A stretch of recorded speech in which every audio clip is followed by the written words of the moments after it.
fooled me once. Shame on you. It fooled me. We can't get fooled again.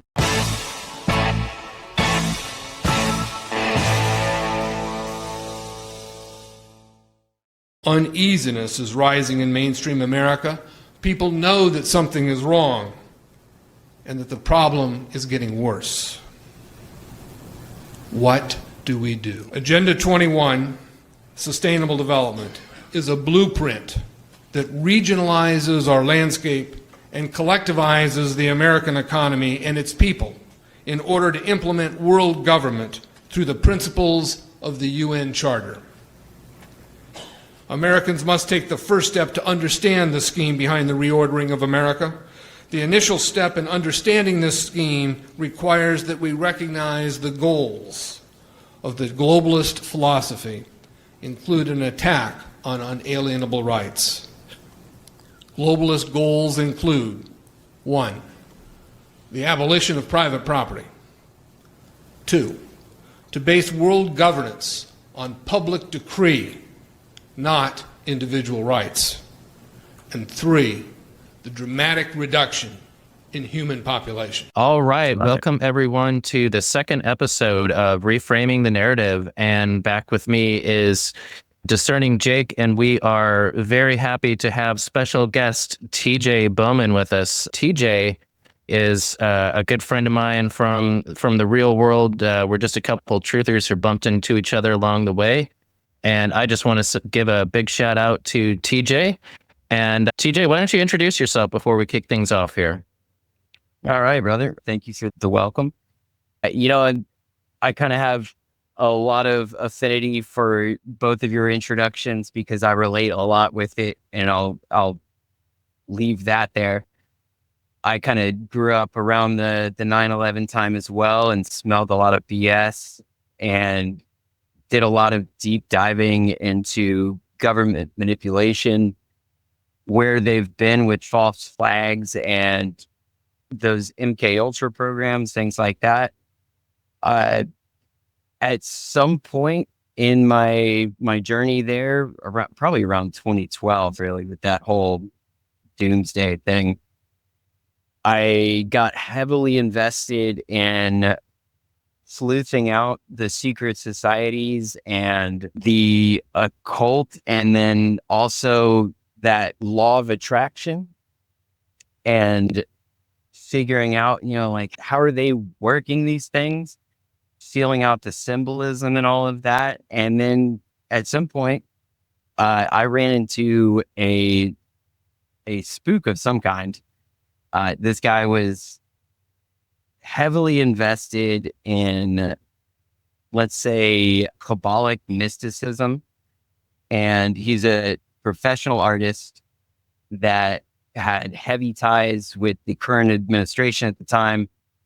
And let's say the conversation, which was hours long, ended too much, like some kind of TV line. And I told him I know no more than I knew before, and booked it out of there, and took a long hiatus from any kind of conspiracies, occult, any of that. I felt like I really manifested that in my life, like bringing somebody who was on the dark side of things into my awareness. And so I restructured myself and focused on, where's the world going and how can I best survive? So I ended up building a tiny house and moving it out into the woods. And that is where I'm at. But I try to be in the world, but not of it. So I have a job, like a normal job, 9 to 5. I stay tapped in as much as I can, and I try to be social and be in those elements. And that's where I met PJ, kind of at a party with a bunch of like-minded people. And here we are.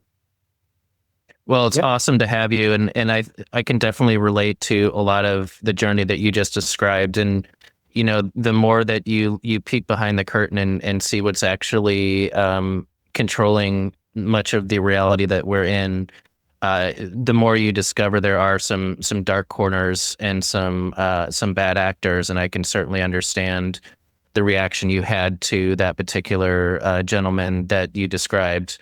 It's a tough thing, seeing the world as it is and facing some of the realities and the darkness. And I think we've all been there in various aspects of our lives. And I don't know, Jake, if you've got some similar related story, certainly there's a number of directions we could take that, including some follow-on conversation about 9/11 from last week. But Jake, have you ever had anything like that before, where you ran into someone a little bit darker than you expected and along the way?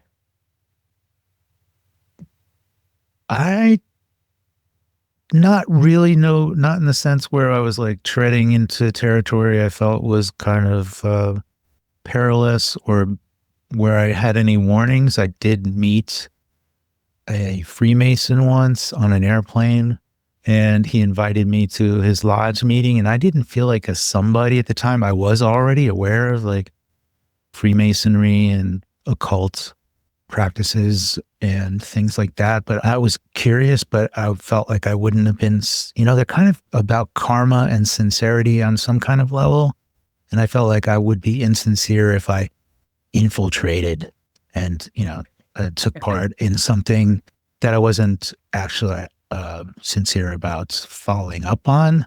But I do have a different kind of feeling about the occult, and that's what are our observations of people that practice the occult, and what is our relationship with what they are doing and believe. Mm-hmm. And I kind of come to terms with it now. I don't feel like it's necessarily untouchable anymore. I feel like it's a tool that they're using, and it's called occult because it's hidden from us. That doesn't necessarily mean that it's bad or evil on its face. But anyway, I don't think we're going in that direction today, but I just thought I'd touch on that because maybe that's maybe a later date. Yeah, it could be a good one. And, I think also TJ touched on something about manifesting and allowing certain energy into your life. And I think this ties in nicely with the occult topic too. And, I think, at least I know from your perspective, Jake, you would agree on this, and maybe TJ, you can comment on this as well. But I think you get to a certain point in your truth journey that you realize the world is much more than the physical 3 dimensions you see around you, and there definitely forces on the other side. And how you choose to let either the light or the darkness into your life is an everyday choice, and you can give a lot of attention and energy to dark things, and in sort of like the Dracula invitation, let them into your house in one way or another. Or you can choose, as TJ did, to say, you know what, I'm going to take a right turn away from this and maybe settle myself and try to get some of that darkness washed off me before I'm ready to go back into the rabbit hole or rabbit holes once again. So I think there is a direct correlation there. TJ, what are your thoughts? I know you ran into that particular character, but have you had any aha moments along the way about the kind of what's beyond the veil? Oh yeah, definitely. So that was a clear indication to me that I was focusing on the wrong things, and that the fear had gripped me and taken over for all of the conspiratorial aspects of our reality. There is a lot of things to be afraid of, but in reality, and I think this applies to the reframing the narrative aspect of this talk, is that there is so much of my reality I created through my focus. So I focused on different aspects and brought that into my life afterwards. Where I mentioned to you guys, I have a tiny house, and I'm staying in it right now. The design, the construction, every step along the way was something that I sat down and visualized with great intention, and over the course of 10 years really focused on, until the point where it came into my life without my action, to the point where everything was set up for me to take the action. I had to put the man in the manifest. and actually construct this thing.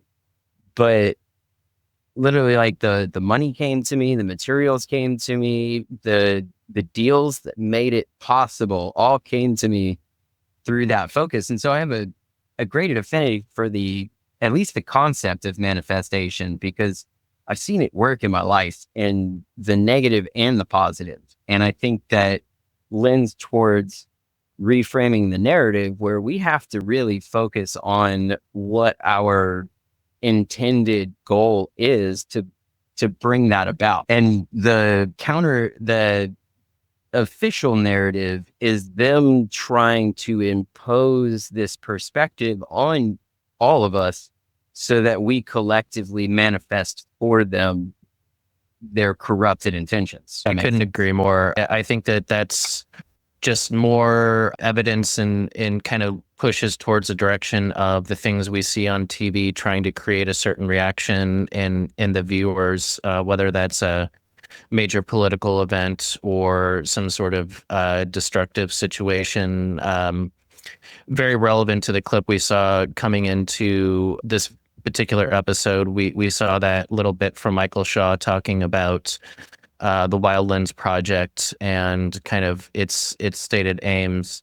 And it all seems like theoretical discussion at, some point until you see the actual theory turn into reality. And in this case, you see what's happened in Palisades and in the greater LA area with the fires.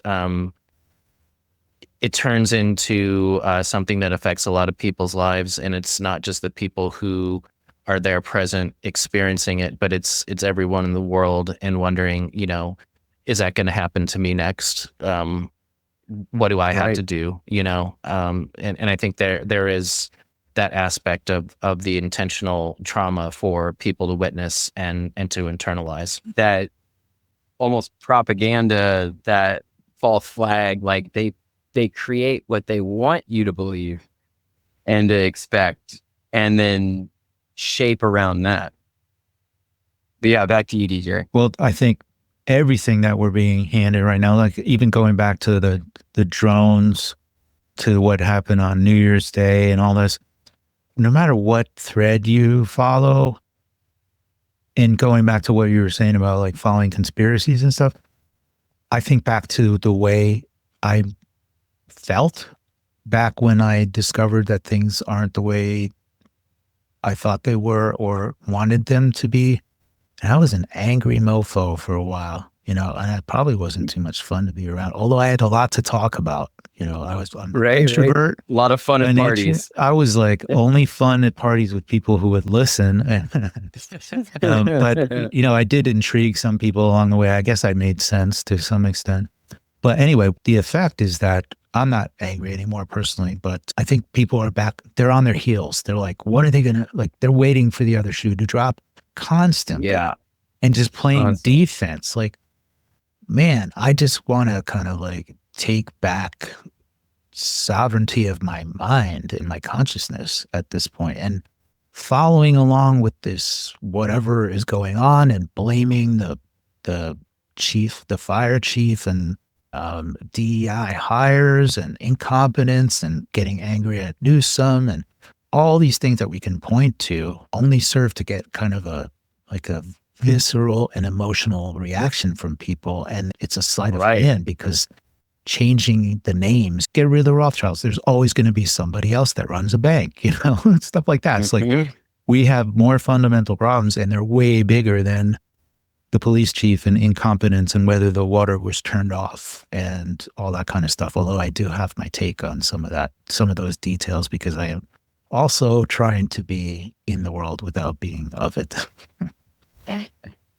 Yeah. And Go ahead, TJ.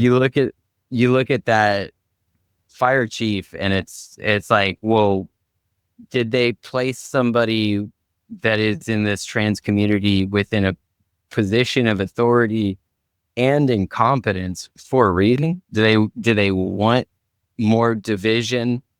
How are they using this crisis to benefit themselves? Because, like, I don't know if it's the the Mason motto of never let a good crisis go to waste, but that is there. Yeah, absolutely. And I think that just folds back into Wildlands Project Agenda 21. There's definitely something larger at play to try to shepherd people out of their homes and into kind of confined smart city type of environments. And just for those who may not be aware, the Wildlands Project was something introduced in the mid 90s around Agenda 21 being rolled out by the UN.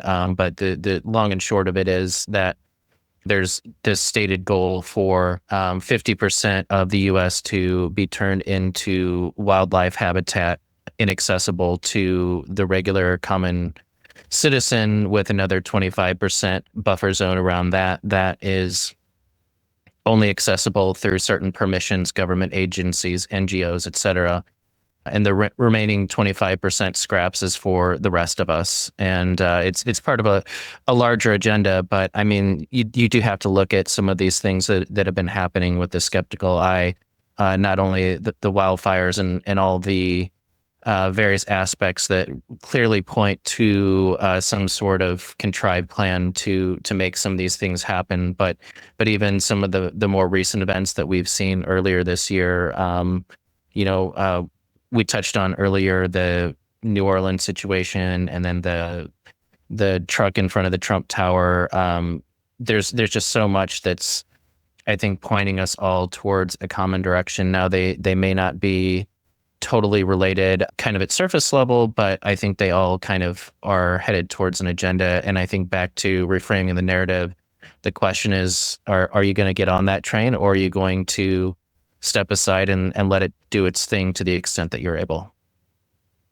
Yeah, and I think at some point we need to tell our own stories to ourselves and reframe it for ourselves so that we have our own agency. We are determining those things for ourselves rather than just kind of changing the channel and being passive consumers of what we see.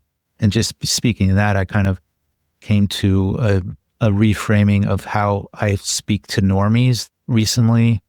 And I'm sorry if there are normies in the audience. We welcome all sorts of ears of any type. So if you're a pair of ears belonging to a normie brain and you're on a journey and you find us interesting, well, welcome. I'm not judging you, but it's just the term we use.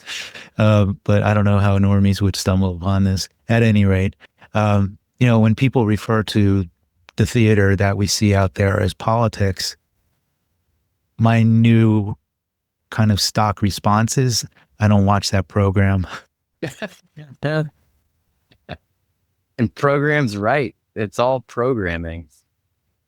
Yeah, it sure is. And everything that we take in is, like you said, kind of, we're welcoming into our conscious, like welcoming the vampire, opening the door. So whether it's looking at something through our eyes, whether it's something we ingest, or whether it's a thought that we get from somewhere, it's all, we're ingesting it and digesting it, and we need to exercise discernment about it. And yeah, I'm not about fear mongering. I want people to figure things out for themselves, but we're just here asking questions and having a good time.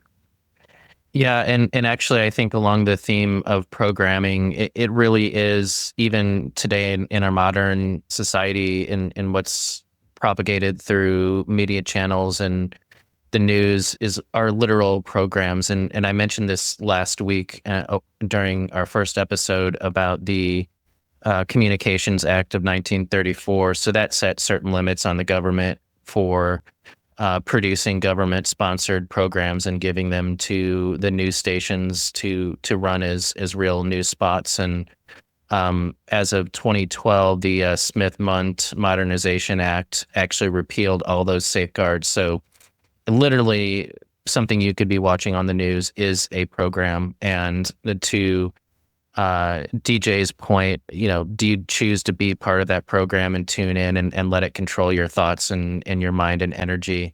That's really a personal choice. And I think the discernment comes into recognizing that much of what we see is theater and scripted. And obviously there are real impacts from that, but to the degree that you decide to not participate or tune out of that channel is your personal choice. Look at the uptick in mass shootings after that Smith-Munn Modernization Act.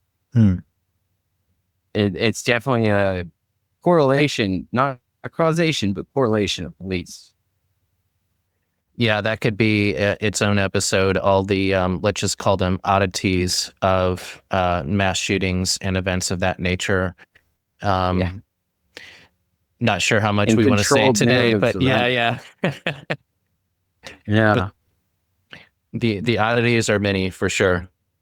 2012, shortly after that, was a pretty famous one in the state of Connecticut, right? Right. The hometown of Satanism. You know, they have their reputation for sure. Yeah, Oh, that's there's interesting. A known coven there. Yeah. It seems like it. Yeah, it does.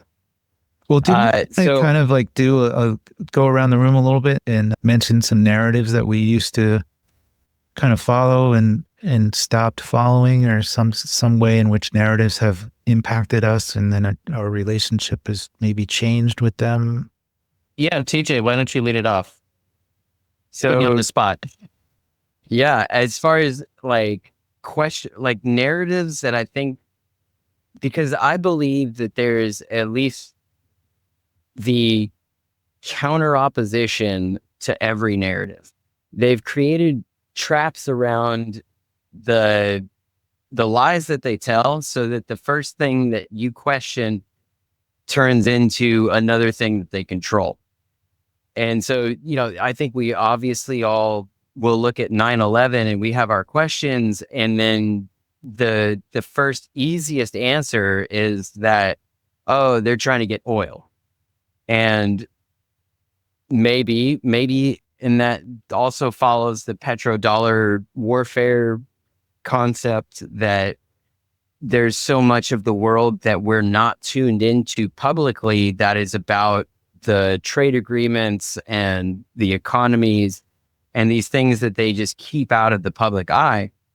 But I've also seen it go further, like much further in some regards. It seems like they're maybe hijacking narratives and trying to take control where they can. But then in some regards, they've really crafted a full spectrum narrative around it. And my personal experience here is the thing of, oh, Jews control the media, the Jews are behind this and that. And the reality that I've found, and personally through reading scripture and my experience with the Bible, is that the people that are posing these things that, we could carefully say that just happen to be Jewish, that are controlling the media, that are controlling the politics, they're not even actually Jewish, because the mass majority of them are from the Ashkenazi tribe, which comes from Japheth, which is the brother of Shem, which is the father of all things Semitic. So the people that are taking over these things and hiding behind the, let's say, protective blanket of history's tragedies are not Jewish people. The And they claim- Steins, right? Yeah, the Bergs and Steins. And man, you can really get caught with your leg in a snare thinking that Jews control everything. They're people posing as Jewish, and I feel like that is not anti-Semitic, it's anti-Japhetic, because Japheth is the patriarch of the Ashkenazi.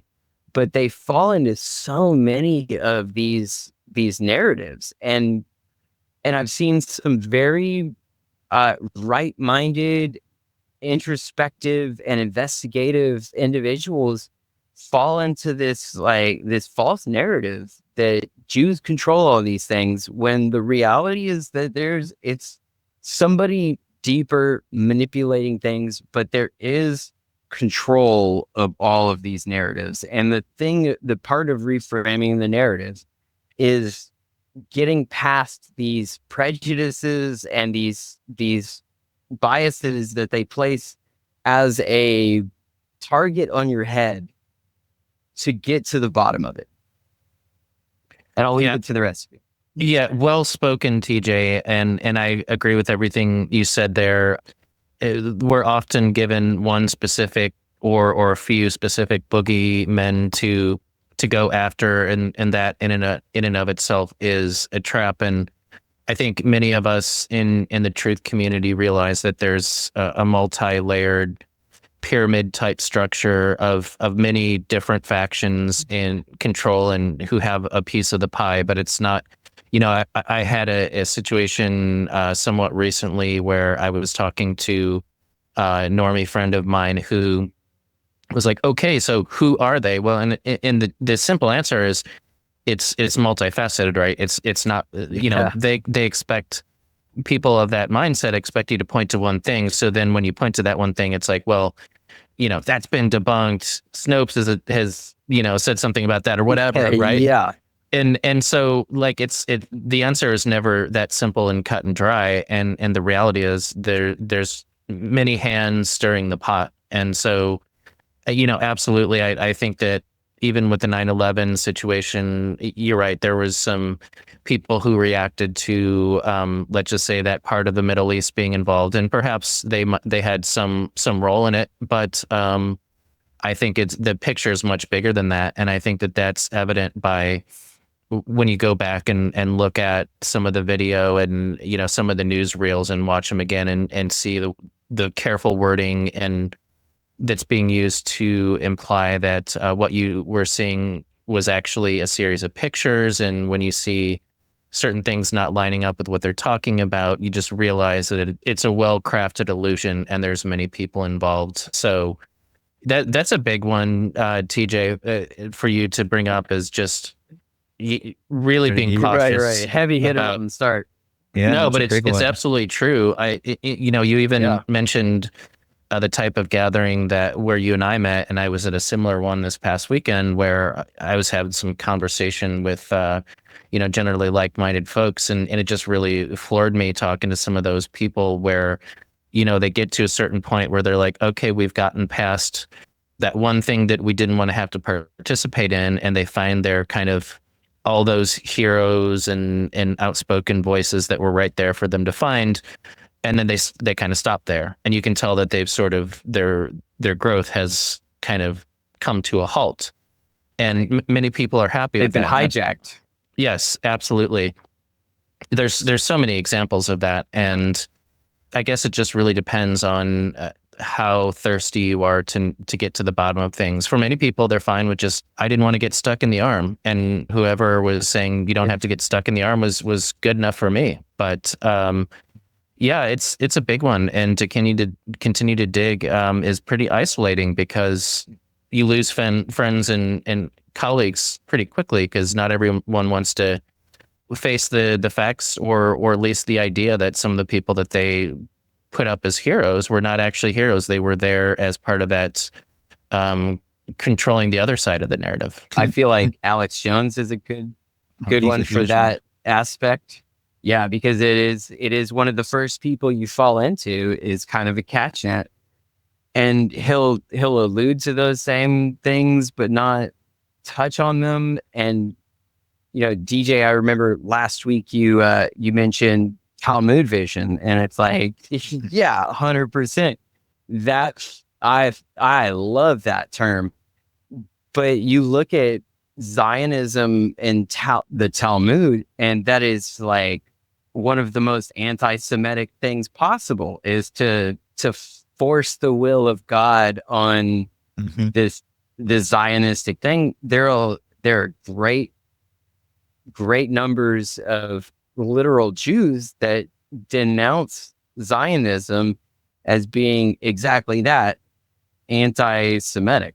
It's these programs that are put forth of some kind of control of these like controlling factors, that they're against the things that they align themselves with, but they suppress the voices of those that they're against. So it's the divide and conquer thing. Like, they've given you a target to be upset with rather than really sleuth out who's in control of these things, because it's the individuals, it's not the group. Yeah. You can never point at a group and say it's them. But I do have an observation. It's interesting you brought this up, Love it. PJ. Yeah. I've really been there with this whole thing. And I was going to talk about my awakening to narratives having something to do with growing up when there were a whole bunch of hijackings, and they blame them all on Palestinians. They used to always hijack El Al Airlines. And, so I grew up believing Palestine equals terror. And then I read a book called By Way of Deception by a former Mossad agent. And I was like, oh, interesting. But anyway, getting to your point about like Ashkenazim being, not real Jews or whatever. But that leads to so many different threads where people can start arguing like, well, I'm actually chosen. And, there's British Israelism. There's like Black Hebrew Israelites. So what I'm saying is like a dead end getting into any of that. And, any true sons and daughters of God will have that connection. And it's not a heritage that comes through blood as far as I'm concerned. But there's so many rabbit holes there, and they're just out there. Like PJ likes to point out, it's like you get out of a rut or you crawl out of one hole and there's another pothole or massive crater to fall into waiting right up ahead of you, and getting involved in who are they, what are they, what's their last name, where do they go, what do they do with their life is really, we're never going to get above that level, and we're just going to scrap in that little, banging our heads against those walls with a straitjacket on. Yeah. Oh yeah. The same asylums that they put the folks in the late 1800s in, I'm sure. Yeah. Yeah. That's another rabbit hole to go into. In those majestic buildings. Because that makes sense to build something that ornate for a bunch of crazy people. Sure. Yes, definitely. Yeah. So kind of getting back to the subject of what are narratives that we all have dealt with and overcome on some level. Last week, or in our first episode, I talked about some of my progression in learning about the world we live in and beyond, and in reality in general. And you could take those in little chunks. But I think for me, one of the big aha moments, and this kind of going back to what I talked about in 2020 and kind of getting reawakened, and then just having that thirst for knowing the truth and digging through a bunch of rabbit holes. There was many levels of awareness about many aspects, but I think the one that really, for me, opened a whole new world of reality and way of thinking about things, both physically and spiritually, was just realizing the lies behind everything that we grew up with NASA telling us about us living on a spinning ball and hurling through space at 500,000 miles an hour, and all these things we took for granted, and realizing that not only is that questionable, but it's part of a narrative that weaves together quite nicely to make you believe that you are a meaningless speck of dust in this world, that you're a cosmic accident. So it's no coincidence that around the mid to late 1800s, not only was the rise of heliocentrism really pushed, but then we also saw evolution really come to the forefront, and the sudden discovery of dinosaurs, which were literally out of Sir Richard Owen's imagination, and then creating a little cottage industry that now every child that grows up is given dinosaur toys. But when I came to that realization that, in fact, our reality, and I don't expect everyone to agree on this, and it's quite a journey to get there, but when you realize that we are in the same enclosed system that was described in the first chapter of Genesis and many other points in the Bible, as well as just many physical evidences that you can see with your own eyes, that it's quite unlikely that we're living on a ball rotating 1,000 miles an hour and going around the sun at 66,600 miles per hour. There's just some of these things that just don't make intuitive sense, and that you're never able to witness or experience. But for me, there's a lot of things that I've grown aware of and continue to grow aware of. But I think just for me, the like, oh crap, I'm going to need a minute to think about this and digest it, was just understanding that the world that surrounds us is not what we were taught. And that was a big eye-opening moment for me. Yeah, totally. 100%. We have a flat earther among us, everybody. Run. Oh no, there's that label. Yeah, labels are fun, right? Like a this and that denier. I'm a denier of almost everything, so I'm used to that. Yeah, it probably falls into the conspiracy theorist kind of aspect, where it's like that's a created term for people doubting a narrative. Yep, exactly. And it's a convenient label for people who don't want to go where other minds have gone, to just discount anything they offer, anything they have to say, because it's actually equated in some ways, I think emotionally in people's minds, with another charged word, which is a hater. So you don't believe that humans are destroying the earth by outputting carbon dioxide. You must hate the humanity. You must hate the earth. You must hate all life on the planet, blah, blah, blah.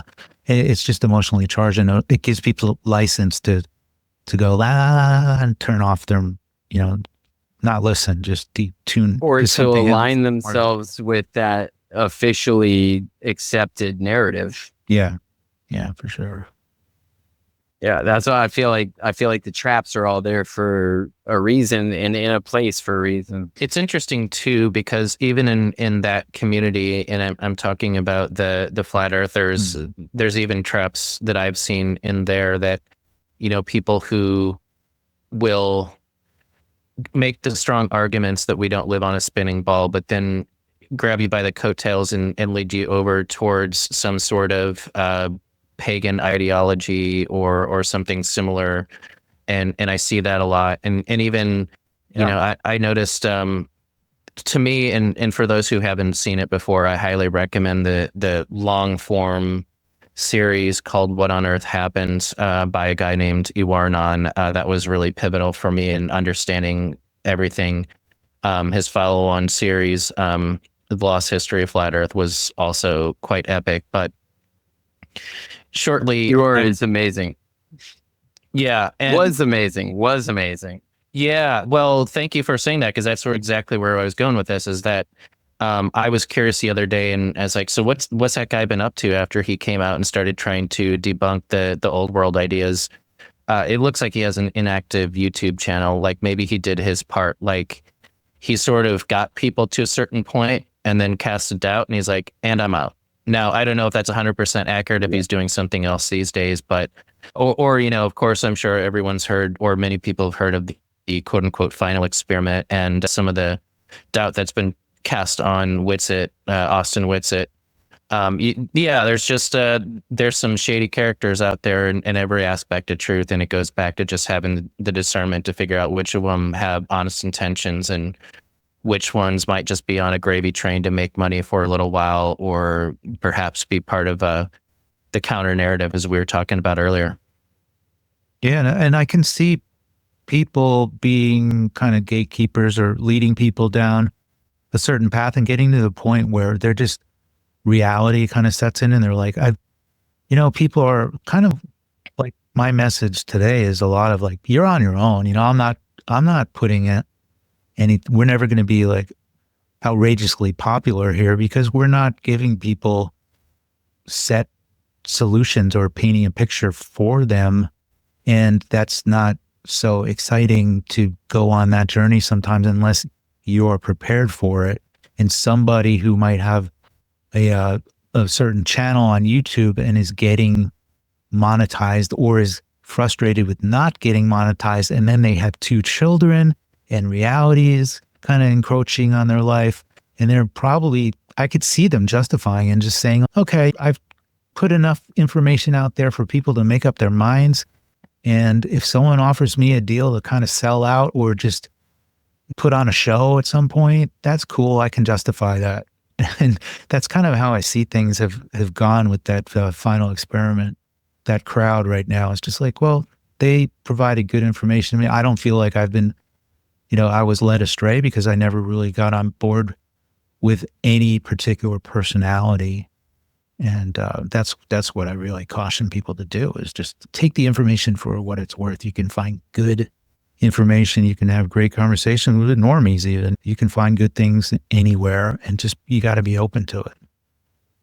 Yeah, I totally agree. And just for anyone who might be listening and don't know what we're talking about when we say normies, it's someone who has decided or hasn't invested the time to become crazy people like DJ and TJ and myself to spend endless hours looking, behind the curtain and what many people deem as conspiracy theories. But yeah, I think everyone has a God-given sense of not only right and wrong, but a discernment that's within them, and whether they listen to it or whether that's clouded by the many distractions in the world, or be that physical or spiritual. I think that people on some level will always kind of get some level of truth, and then just, how much they dial that in is really the question. But yeah, absolutely, everyone has a story and something to offer on some level. That really is discernment. And with Awar, it's interesting to see. Apparently, he got a co-host and kind of backtracked on a lot of the things he said in those early documentaries, which I feel were monumental. They were fantastic, and it feels like he was either threatened or co-opted into some kind of alternative narrative of, I'm not right, but definitely question things, which I think is great. But I think he was right on a lot of things that he kind of backtracked later on. Yeah, because reality might have encroached, Yeah, and it's, you have to question, what is the level of success before you're a target for these kind of things that you're up against. And I think he reached that at some point. I think it's quite likely, and I think there's other factions out there that were set up from the beginning, and I can't really say what the case was for the artist formerly known as Iwarnan, but he put some fantastic documentaries out there, and yeah, really opened a lot of people's minds, including myself. So I definitely have him to thank for investing the endless hours he did creating those documentaries and really putting in a digestible form. And I think that's what many of us, including myself, I'm working towards that. I'm not there yet, but to make documentaries or small digestible videos that kind of break down some of the insights I've had. But I think even conversations like this hopefully are useful to our listeners. And yeah, certainly I think that there's just, there's a mire of truth and mixed in with lies all over the place. And I even wonder, with the push that we've seen in some of the old world or, quote unquote, Tartaria type of research and some of the stuff that's come to the mainstream. I mean, even in Stu Peters, he had that old world documentary. I question whether they're getting the full picture. Now, that's coming from someone who believes that we're in the little season. That's a whole nother subject, but I think it kind of takes away from the potential reality of the fact that we're not only are we in a different place, but we're in a different time than most people realize. Yeah. And I think that kind of leans into whether or not they're in control of a narrative or just hijacking a narrative, then using what is happening, like the public response, to the best of their ability. Yeah, by feeding into it, you're amplifying it back and helping it manifest. So you have to be careful with any of that kind of thing. But it is interesting how this kind of thing has come onto my radar. Tartaria, Old World Order. By the way, that was a Sean Hibbler production, and Stu Peters just happened to be the producer and get it out there. But Sean Hibbler made a 3-part series on the shape of the Earth and started getting into that sort of thing about the old world.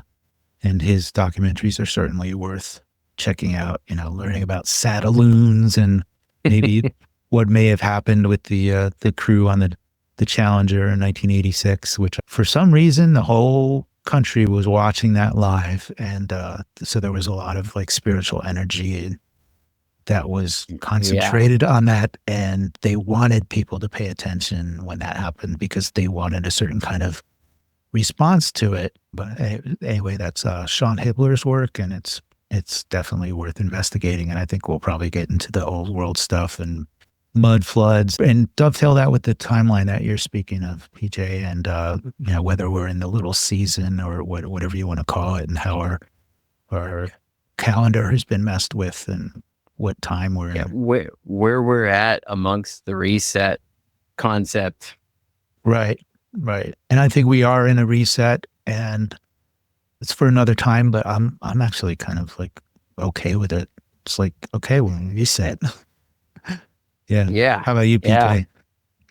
I think what's really important from my point of view in understanding at least the theory of, you might call it millennial kingdom or little season, but either way, we could see that kind of 5D chess move, maybe even as early as this year, who knows? But we're led to believe there's a certain enemy that's here, but it's actually not our enemy. But there could be many levels of deception. And the thing about understanding that we are, or at least having the strong inclination that we're in the little season, kind of prepares you for that, because you're expecting kind of this big final war, the Gog and Magog situation, where some major deception convinces all of mankind to come together and fight a common enemy, as basically has been the script for every alien movie since the 1950s. So definitely something that could be important to have as a background, or at least a thought in your mind if some really major events happen in our near future. But I don't want to bog it down here. I think we're getting close to the hour mark and should probably start talking about looking towards what we're going to be looking out for next week. Special guest TJ, you want to start? What's on your radar? What's on your mind? I mean, the next week we're looking at the inauguration, and there's a lot of interesting narratives, but then also counter narratives around what's going on with that, where I think a lot of people are leaning towards Trump as a savior. I think there's a catch net of conspiratorial thinking that creates Trump as aligned with those same initiatives or outcomes or interests. And I think it's another controlled narrative, but I'm definitely interested into seeing what you guys think is within the inauguration and the bringing about of those conspiratorial perspectives.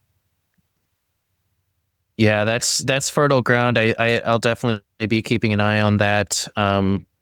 There's so many angles that you could take from this, and I'd say just watch all the symbolism, because I'm sure it will be everywhere. As we all know, they like to show us what they're doing and tell us for anyone with eyes to see and ears to hear. So that'll definitely be of interest. And for me, I think just going back to the beginning of this podcast and the video that introduced it, how is the rest of the situation in LA going to play out? Are we going to see more natural disasters somewhere? Is the Agenda 21 steam truck continuing to barge ahead? Time will tell. Do we see any other major political events in the meantime?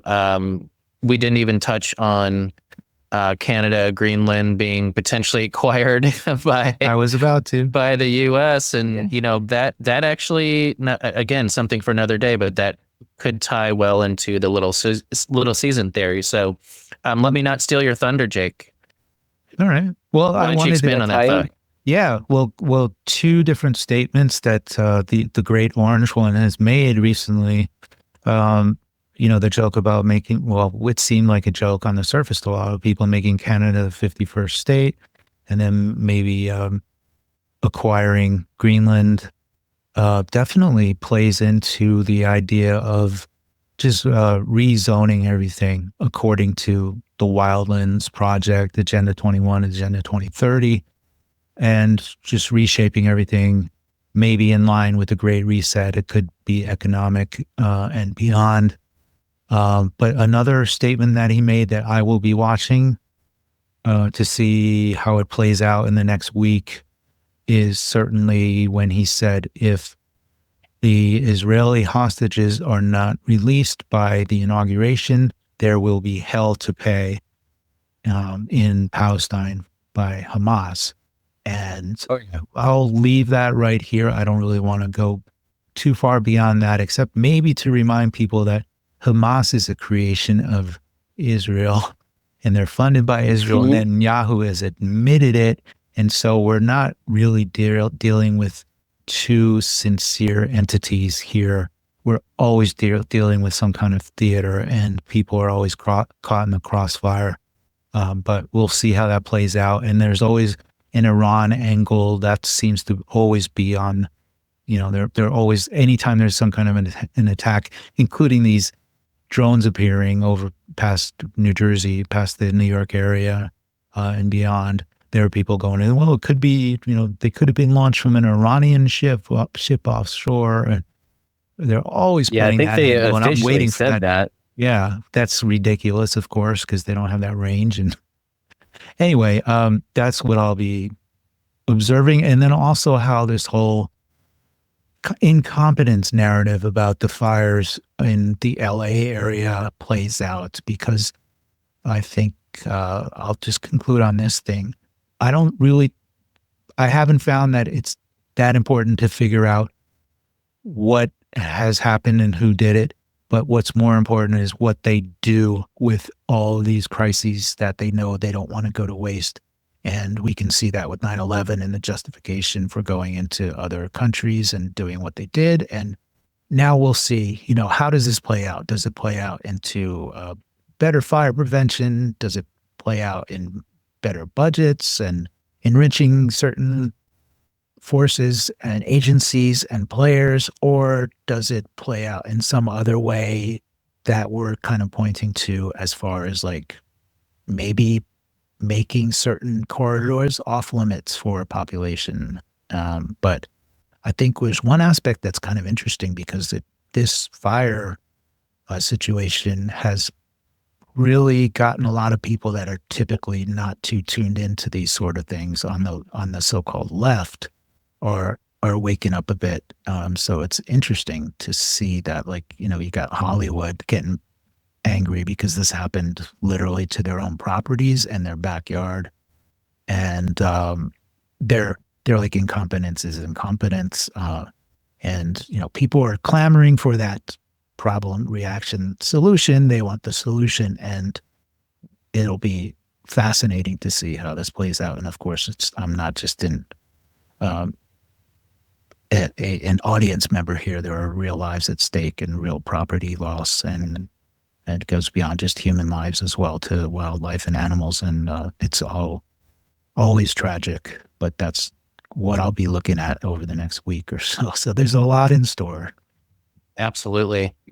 Well, that seems like a perfect place to end this particular episode. I'd like to thank TJ Bowman again for joining us on this second episode and getting things back into gear. And just encourage everyone to stay tuned. We'll have a lot more on our respective channels, and look for us to come back next week and fill you in on what we saw related to everything that just we wrapped up with there. So DJ or TJ, any other parting thoughts? I just want to say, enjoy the ride until next week.